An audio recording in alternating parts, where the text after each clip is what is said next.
So this is the new and relatively awesome Land Rover Defender that has just been released. It's kind of a controversial car. A lot of people say it's not really a Defender. Other people say it's just a modern interpretation of an old classic. Before we get into a review of this one though, I want to find out where Land Rover actually got the idea for the Defender. The Land Rover was created to save the company Rover from going under in a post-war Britain. Morris and Spencer Wilkes got together to make something that was needed on the farm, something smaller than a tractor but better than a horse. Spencer made a lot of things around the farm, even an automatic mowing machine. Rover was struggling and steel was only for export. 1947 Britain was a cold place and it was made all Dakota by one of the worst winters on records. While pulling out felled trees, Wilkes realised that a car wasn't really good around the farm, and he got a surplus Bren gun carrier, which is like a tiny tank. While it was good at moving things around, it couldn't really go on the road and had many other shortcomings: no roof, no windscreen, no nothing. Another military surplus car came into his possession called a Willis Jeep. He traded the Bren gun carrier for the Jeep and put it to work. It wasn't long before Morris decided to make a civilian version of the Jeep using Rover parts. It also meant they could export the car to take on Jeep. The Series 1 was born, and although there was a Series 2 and 3, it wasn't until after the Range Rover and the Discovery were made that Land Rover Defender name came into existence. And that was in the 90s.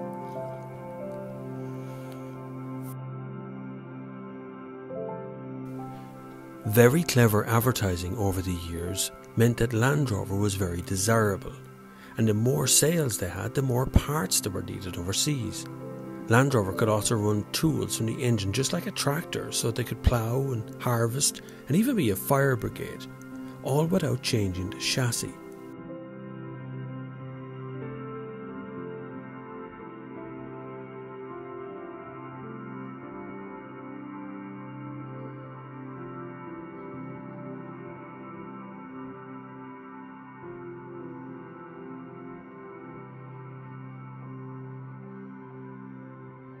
This amazing vehicle gave birth to the Range Rover and the Discovery, and many adventures across the world.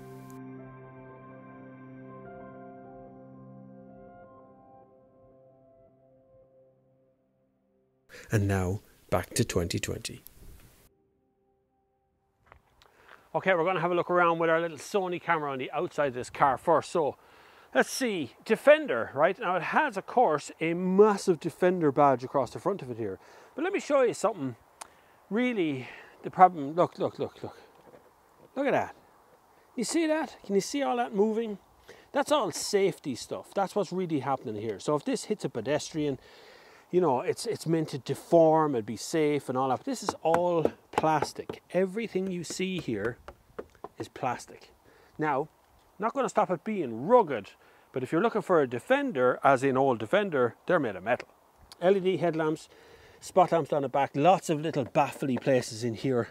I don't know if I can get my camera right in there, but you can see there's nothing in there, right? It just comes out the other side into the vent here and allows air to pass around the front of it. Okay, so up in the bonnet here, the bonnet is bendy. See this? Can you see what I'm doing? It's just so bendy. The whole thing is. Anyway, this bit here was where traditionally on the Defender you would have climbed up above to get up onto the roof of it. I wouldn't. It's probably solid enough, but I don't know if I'd stand on it these days really, right? Because that bonnet there is a bit bendy in the middle. Again, with the replica down the side, plastic. All of this is plastic. The entire car really is kind of plastic. Door handles has a button on the outside. It's very flat-sided like Defender should be. This is just a plastic panel. It doesn't actually do it. When you open it, half the door comes out with it. You see it's not here. There's nothing on the inside of that one. That is up there. That is a porthole, which you can see from the inside. Hold on. Just go on the inside here. You can see there are portholes up there on both sides. I'll come to the back seat in a minute. Then you have the fuel tank. And then we go around the back of the car and I'll show you the boot in a few minutes time, but you do have the spare wheel on the back, big Continental tyre, and it does have a tow hitch underneath, which is an electric tow bar one. Lots of LED lights here that go on and off, little indicator lights and brake lights and all. It's very LED based around the side of it here. My problem would be not the look. The look is fantastic, but my problem would be just the sheer amount of plastic bits around the outside of it. I'm not sure it's as tough a defender as we want to be. So, interior, I am 25 feet from that camera. It just feels really wide in here, like Hummer wide, you know, just massive expanse of dashboard. Now, there's some cool features that hark back to Defender times. You got a handle here for grabbing to get in on both sides.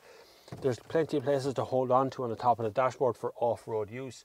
There is a grab handle on the top here as well. So it's got the kind of usual stuff that you should find in Defender, including the handle. Door handle's a bit low, but that's traditional in Defender as well. The first thing I'm going to remark on here in a big way is I fit. Most Defenders, you drive like this because the door is here. Or you find like most farmers drive the window open and their elbow out. But actually I can sit here, my elbows only barely touch the door on this side. That's it, it's just huge. If you want, you can replace this with another seat. There is a commercial version of this coming out. It'll be on steel wheels. It'll only have 3 seats here in the front and be commercial down the back at a much more reasonable rate. It is coming to Ireland as well. It's going to come out in UK. It'll be very popular there. This has tons of storage. If you don't want a third seat, you get this massive box that fits in here that I can easily get my full-size water bottle, which is a Land Rover water bottle, in here and close it in. So it's a full-size one, fits in there. You fit your phone in there as well. You fit everything else in there. There's a tray here that covers over the bottle holders. There is a bottle holder and a cup holder here. Both can hold that bottle easily. That can cover over that. There's the other way around, something like that. Covers over, and then that becomes a double tray. So you've got 2 trays here instead of 1. Lift it up and turn it around, put it in here, and you've got 1 tray and a bottle holder. But you've also got a huge pocket down here that you can just dump things in. 2 USB ports here, 1 C, 1 standard USB, and a 12-volt charger. Put that back in there. And the steering wheel is full of stuff as well. Now, before we all get excited, just remember what I'm driving here. This is a Land Rover Defender. This should be just a utilitarian vehicle for climbing mountains, pulling streams out of the wall, for catching sheep and throwing them in the back and bringing them places. This is none of those things. This is incredibly high-tech stuff that's in here. So I'm going to start the engine. We'll come to what the engine is in a later part of the video. So once I start up, I'm presented with the best, bar none, infotainment system on the market today. Absolutely brilliant. It is beautifully laid out. It is perfectly responsive when you touch things. It's incredible the way it's obviously got a good graphics card and a good processor inside to do this sort of stuff with, because it just flicks in and out of everything really well put together and very easy to use. You really don't have to touch it all that often. And when you want to, which of course, in the magic of television, I didn't have this prepared in advance, but when you want to, you can put in Apple Carplay, and as you do that, obviously it's wired CarPlay. As soon as you plug it in, that disappears and is replaced entirely by the Apple CarPlay system. It's very, very clever. I'm just going to flick into Apple CarPlay because you actually have to click it here. So there's your Apple CarPlay, has popped up on the screen. Works perfectly and replaces the screen almost entirely, apart from the small menu down the side here, which is left for you. You can also access your parking cameras and stuff of the car. So it shows you the doors open here as well. You can flick around and see the different views of the parking, so you can see if you're missing something, or if you're parking into a very tight spot, or if you're climbing off road, or whatever it is you want to do as well. Wherever you want to go, it means that you can get at little bits of the car and make sure that you're not parked on top of anything. Moving off that, you can go to an off-road setting on this as well, which shows you a car pulling out here right now actually, but it shows you this side view of the car, what it looks like, where your wheels are being placed on the side of it. And if you're towing, you can see the back of the tow bar as well. You can see where the tow bar is. You can see what's happening at the back. This infotainment system is the best on the market I have ever seen, bar none. There's nothing else like it out there that comes as smooth and as easy to use as this one is. There is the standard Land Rover interface. Moving down from that, I have a selection of buttons which are actually quite simple. So there's dual zone climate control and dual zone auto settings on this as well. Over here, There's a button in the middle which just seems to pick your mode. So comfort setting is enabled. That somehow that turns off this, so you can select whether you want grass, gravel or snow, or you can have mud ruts, or you can have sand, you can have rock crawls, you can wade. There's a wade setting on this as well, or even an eco setting if you want to.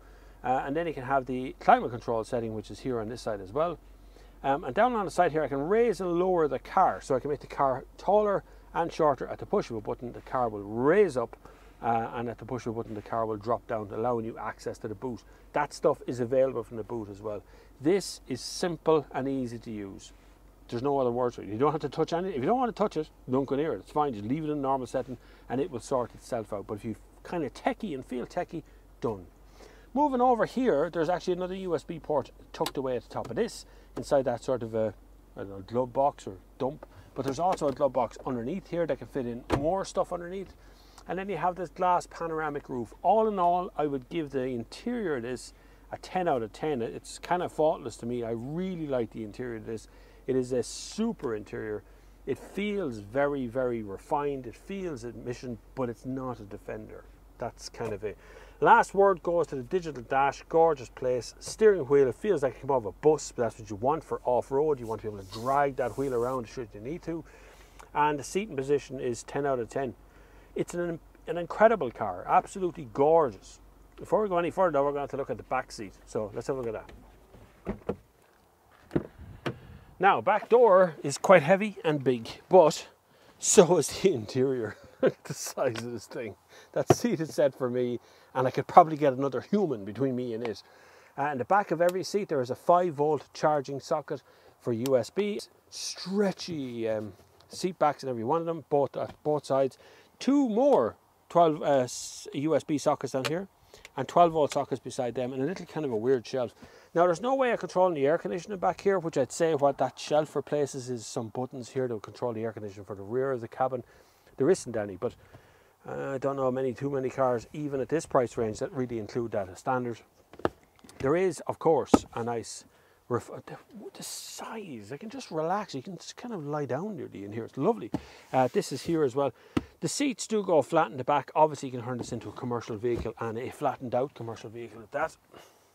And if I click this one, because this is 60/40, so the 60's on this side, just click this, it goes straight down. Easy. Now, it's not flat. No matter what way you press that, that is going to be ramped up that direction down along the back. But that's par for the course in most of these luxury cars, which this shouldn't be a luxury car, Land Rover. This should be a Defender. To the boot. So for the back door, I'm going to use the little Sony cameras. You can see the big Continental tyre attached to the back of this. And then the handles on this side, it says G240S over there. When you press that, it opens the back door. And it opens sideways. Traditionally, like a Land Rover should, the door opens sideways.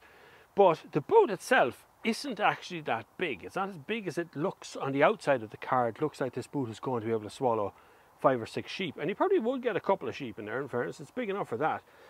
There is, do you know, there is shopping bag hooks. And I know you're all going, nice to have shopping bag hooks again. But look, they're here, they're there, they're there, they're over there. These are all tie-ups, of course. And then I have a 12-volt socket back here. And if I slide all this stuff out of the way for a second, but you can see some stuff we've been putting together out here. Under this, ta-da! More space. There's more things underneath here you can do as well. Tons of space in this car. There's so much room for activities. More space. So much aerobics in here. So many activities. And then here I can raise and lower the car, which is what these two ones do. This one here is a light for the trailer. And this one here extends the tow bar, of which she's going to come out from underneath the car now. Hold up, it makes a lot of noise and then it appears out. Here we have a locked tow bar in position. You hear the motor there starting to give out to me, but she's attached now and done. And so there you can tow on the back of this car as well, so you can see the view right through the cabin there. It's a good view. There's a good plastic hard back on everything. This is a bit slidey. Could have put things on it, it would slide around. But I wouldn't be too worried about that now, to be honest with you, because it's a good hard wearing material. You know, it feels like it's going to withstand a bit of punishment there as well. And that, my friends, is the boot. Let's go for a drive. So the first thing you're going to notice about this car is the camera is very far away. It's off over there because the car is so big. And that's the thing. I have so much room in here. So much room for activities. You pull that back. I found that very awkward. The gear stick every once in a while would suddenly not bother its arse going into gear. We're going to pull a UE now because you can see the cameras here doing their thing. Look.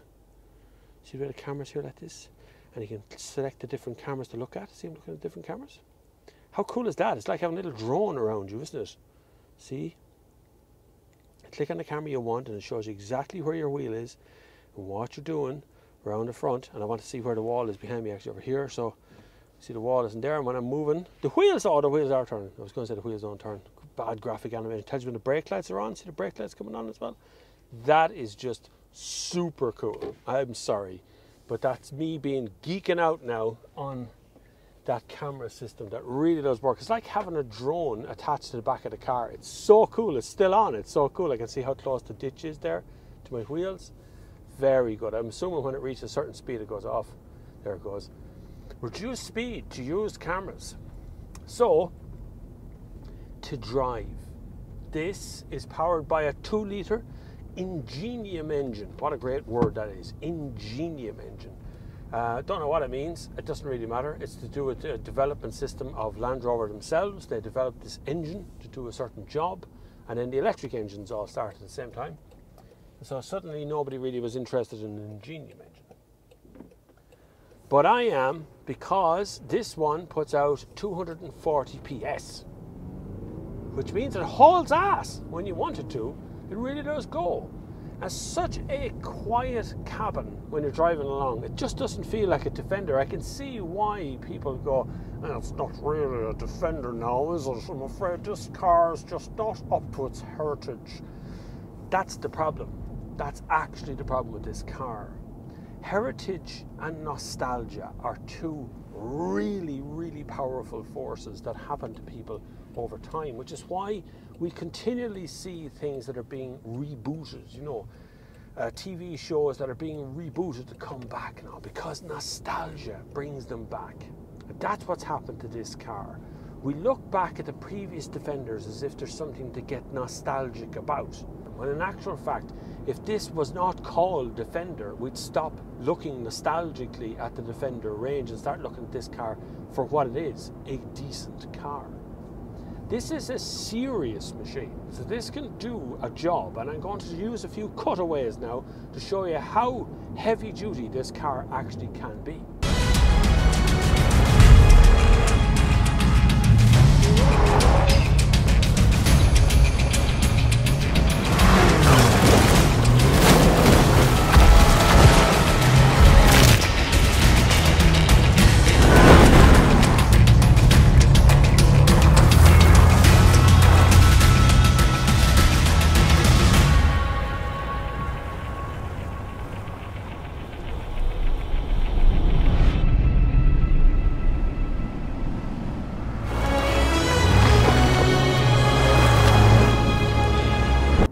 But when you take away all the heavy dutiness, you're left with a family 5-door hatchback. Well, kind of hatchback, door open sideways, but you see what I'm getting at. You're also left with something that caused people to pull up where we were filming a minute ago to get out and take pictures of it. That's how unusual the look of the car is. And that really does make a big difference to a car. I firmly believe that about 90% of happy ownership is actually looking out the window at your car and going, that's a really cool car that's out there, and it's mine. That's half the battle when it comes to actually driving these cars. As you see, the weather here in Ireland starts to drizzle, rain, automatic wipers, don't really think about that. I can do about 800 kilometers to a tank of fuel. I'm getting about 6 litres to 100 kilometres on average over the whole time. Over the sprint of driving once, you'll see 12 litres per 100 kilometres up on the dash, but that's over the single sprint that you're doing. I would imagine over time you're probably going to get about 9 to 10 litres per 100 kilometres on average all the time. Doesn't sound efficient. It is for a car of this size and the capability of this car. The ability to be able to drive, well, pretty much anywhere. If I really wanted to, I'd just drive over that way leave it at that, it'll be fine, because this car is more than capable of doing that. It's also a pretty good just driving around car. It's not as big as it feels. Sometimes when you're driving into a town like Portlaoise down to Main Street, you kind of go, hang on a second, I'm not going to fit down there. But that's what the cameras are for. That's what they're for. You're supposed to be able to see things in the corners, make sure you can actually fit down along those spaces. The dashboard is lovely, the layout is nice. I really don't complain much about this car. This one I'm sitting in is 91,000 euros. There's no nice way of saying that, so I just blurted out there. Right? 91 grand for this one that I'm actually sitting in. There's an adventure model, a model that with roof racks and all kinds of cool stuff hanging off it. That'll be closer to 130,000 euro. The range kind of starts in around the 80 grand mark and maybe a little bit below it. Realistically, this is the one you're actually after if you're going to buy one of these cars, unless you want to hang about and wait for the commercial version of it, which will have steel wheels, same engine, but steel wheels, and will have 3 seats across here and cargo space in the back, and that's going to be pretty much it. It creates quite a cut. As soon as you pull up somewhere, everybody comes out to have a look at you, so there is an element of pride that goes with this thing, but this is not a traditional Land Rover Defender. This is a 2020 model of a car that is so old now that you really won't find any good in driving it. The second-hand market for Defender is huge. There's 12 and 13-year-old cars going for 25, 26, 27,000 euros, and I can't even fit in them. So I don't even know what you're all trying to buy. I know they're cool, they're super cool looking for sure, but that's serious money for a car. So it's very comfortable, it's very smooth. I'm on the worst kind of road there is in Ireland. It's sort of a bog road with lots of ruts and cambers to it, and there's just nothing. The car is just cushioning out all of that. This is a super cool unit from Land Rover. I really do think a lot of money for me. It has to be a lot of money. I think I'd go out and buy this in a heartbeat. It's one of my favorite cars this year. It attracts so much attention and so many nice words as well. Nobody really hates you for driving this kind of car. They just look at it in wonderment, thinking it's some sort of spaceship that's landed.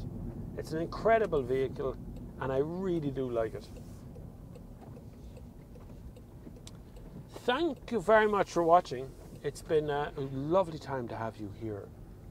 Unfortunately, our time has come to an end. It is raining, it is lunchtime. My kids are hungry, and it's time to go back and get some food. Stay safe during the lockdown, look after one another. Join me every Sunday for the Sunday service, which is at 2 p.m. on this very channel. Hit the subscribe button, hit the little bell thing beside the subscribe button, because that's the thing that tells you when I'm going live and stuff. So ask all the questions you want on Sunday. We're just going to pass the 50,000 subscribers very soon. That will be in the next little while, so a bit of a celebration for that one. It should be entertaining. If you're watching this 2 or 3 years after this point, thanks for the 100,000 subscribers.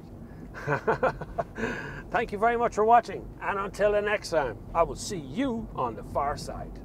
Very far away. Very far away. Full stretch, and I still can't reach my camera.